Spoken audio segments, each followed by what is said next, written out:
Okay. Last but not least, we have, I'm very pleased, a few days ago, Jane, there you go, she had an article that it was published in the magazine. What's the magazine again? Woman and Home magazine. Yeah, she sent me like a copy of the magazine, of the article that is coming in November, and I found it that this is like taking so much the initiative to raise awareness, you know? Like it's not gonna, this article is not going through like a journal, you know? It's not going through a prestigious, you know, like impact journal to change the diagnosis and blah, blah. But this is the type of human type of article that a lot of people, when they read it, they would say, what is that net? You know? What is that net that is like a silent cancer? It's something that people confuse, you know? And I think that's like from a patient perspective, it's already being like an ambassador. It's already like doing that extra mile in raising awareness, you know? And I think that that's why I wanted you to be here today and to broadcast your message, your story, and to highlight that, you know, that this is something that everyone can do, you know? And hopefully, you know, with the increasing the awareness of this condition, it might help that some of the people that goes initially to the GP says, I read the article, and this could be something else. So let me give you first a treatment for IBS, because most likely that would be the reason of your symptoms. But then if it doesn't work, then straight away it's already in the mind of the doctor. So yeah, that's why I wanted you here. And I wanted to ask you, like, how all this began, you know, like, how did you notice, do you have any symptoms before? I've got a non-functioning pancreatic net, so I just had pain. I've got a... This one will help you, yeah. Oh, okay. Sorry. I've got a non-functioning pancreatic net. So the only symptoms I ever had was pain. It was consistent. It would be in the left-hand side. The doctor, I would go back. It was sufficiently bad that I would go back to the doctor periodically, and they suggested IBS, suggested I take flax seeds. That might help, they said.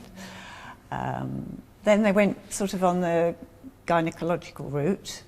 And it ended up with me having a hysterectomy in December last year. The pain still, I mean, I felt quite good after the hysterectomy, but I had scans. I'd had an ultrasound scan in March 15, and an eagle-eyed radiographer had picked something up. She'd seen an echo on the liver. I thought it was a bit strange at the time because they were supposed to be looking at my ovaries, my left ovary. So she was scanning down here, and then she went up, and then she went over, and she said, I can see something there, probably nothing to worry about. It's probably, she said a word I didn't really catch. Subsequently, I got a copy of the report, and what she thought it was a hemangioma, which I understand to be sort of an internal blood clot that you might be born with, but possibly that should have rung alarm bells with at my GP surgery,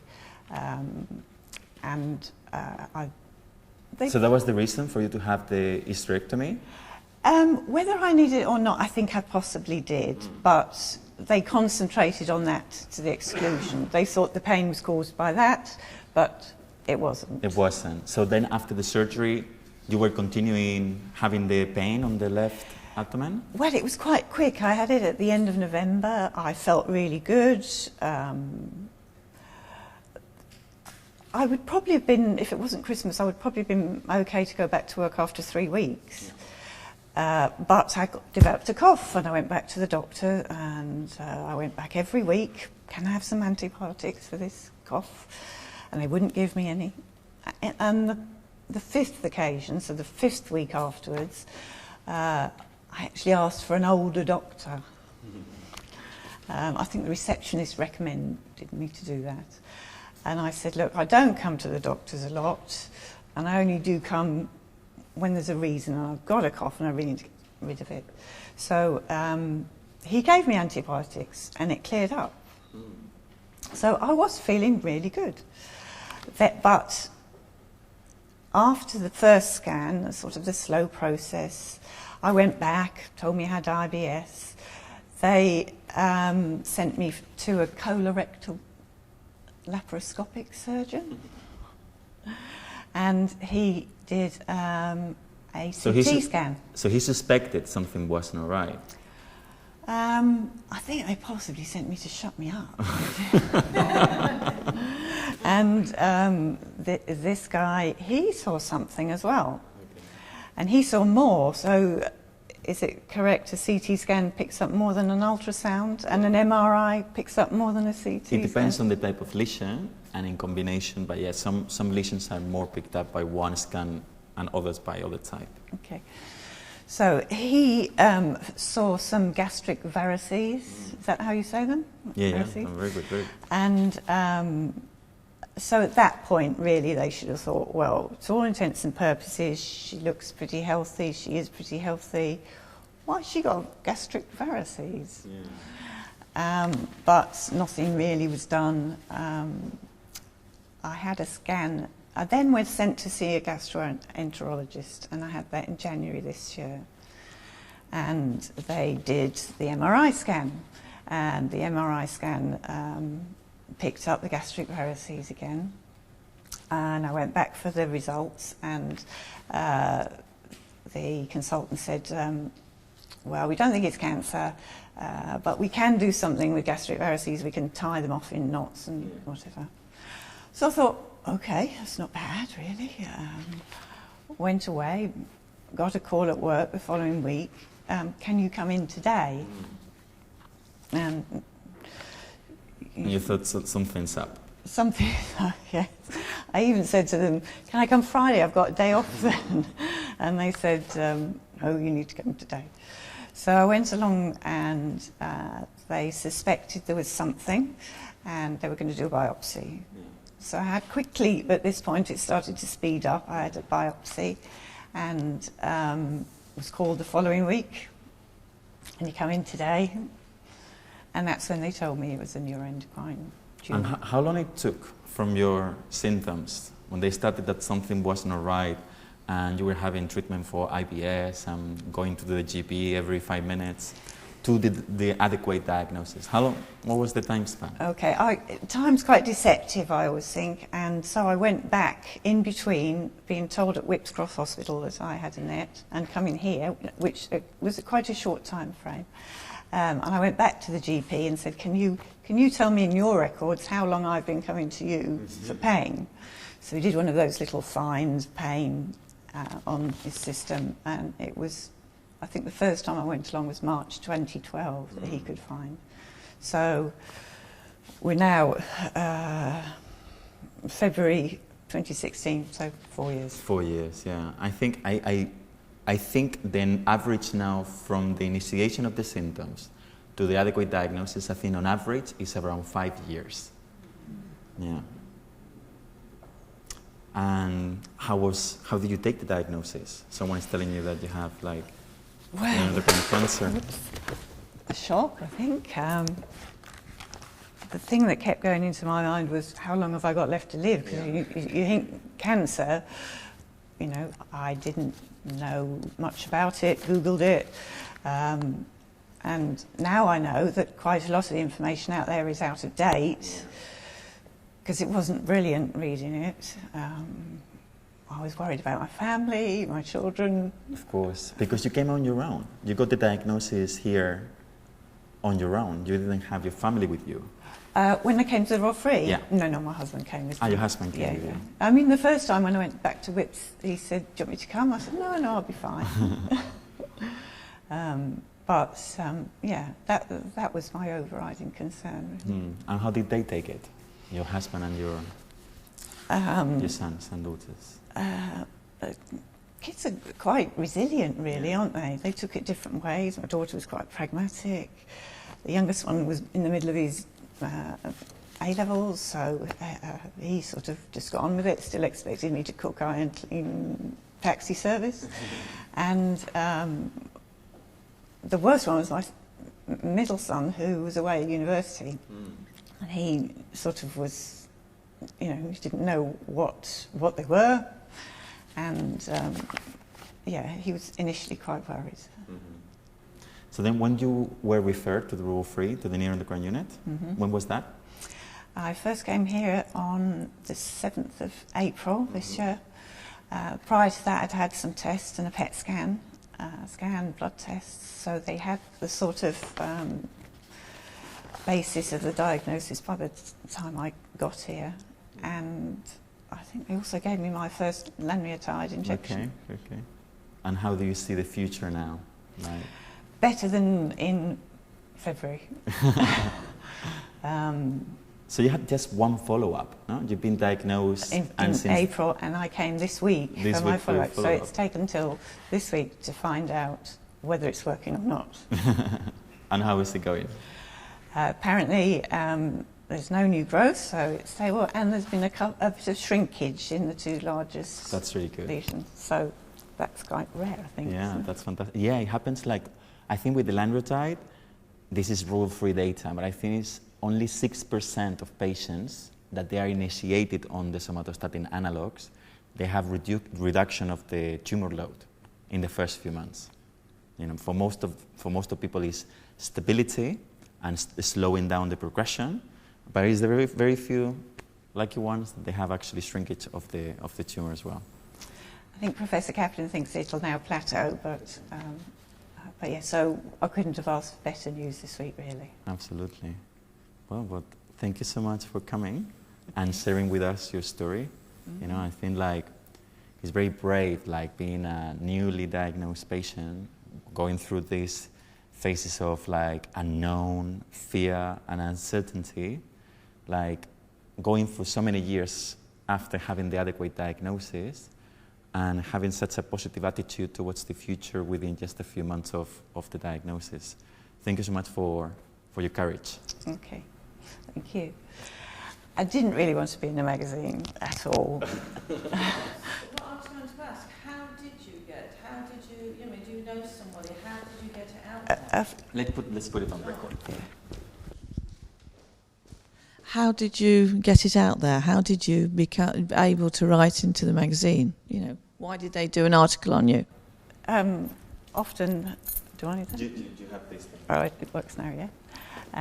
I have a friend who's a journalist, and I've got to the stage where if anybody asks me how I am, I'll tell them because I do think, and especially listening this evening, that you never read about neuroendocrine tumours.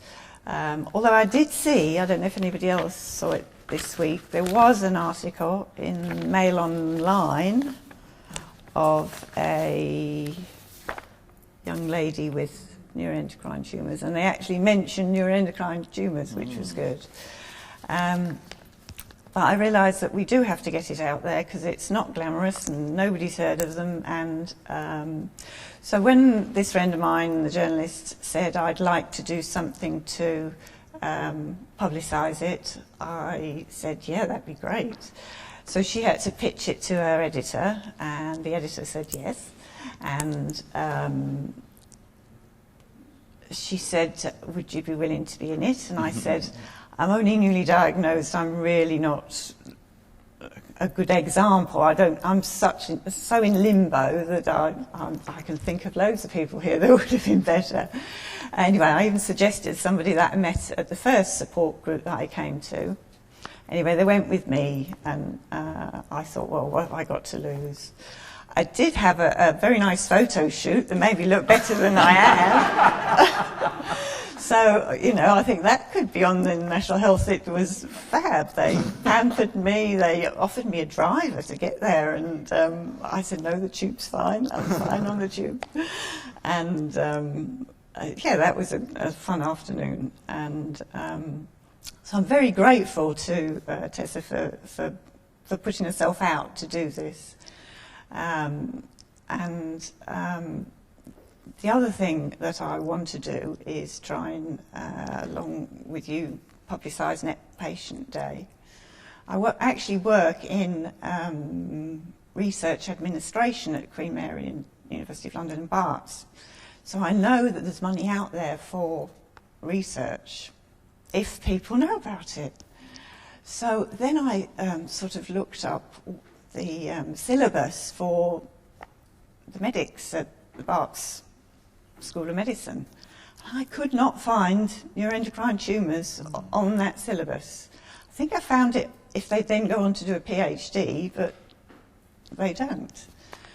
So I thought, how can I do something along these lines? Anyway, I was talking to a friend at work and she said, I think I know an endocrinologist. So she's put me in touch with an endocrinologist. I am going to help at the Barts Net Patient Day. She put me in touch with a nurse, a net nurse there. So I'm going to help with that because she said last year it was a little bit on the hoof and yeah, any help would be great. But then my initial idea was, what about the medical school? Because if GPs just aren't taught about it, how can we go along to the doctors and they suspect it? So she pointed out that actually they're normally doing their rotations, so they're not actually going into the medical school that much. And she suggested that this September I put something out to they have Facebook groups of the gastroenterologists, the oncologists and the endocrinologist medical pupils. So I'm going to put something out to them to tell them to look out for it on Net Patient Day. It's brilliant.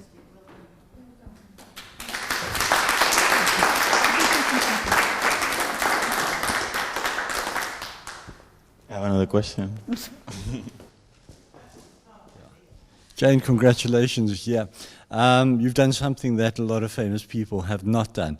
There are people like Nick Robinson, the guy, the news guy on radio and television. There's Steve Jobs, who from Apple, who both, for just thinking of a couple of people who've had nets and have not used their fame to publicise this condition. And I think that you've done a fantastic job. Well done. Excuse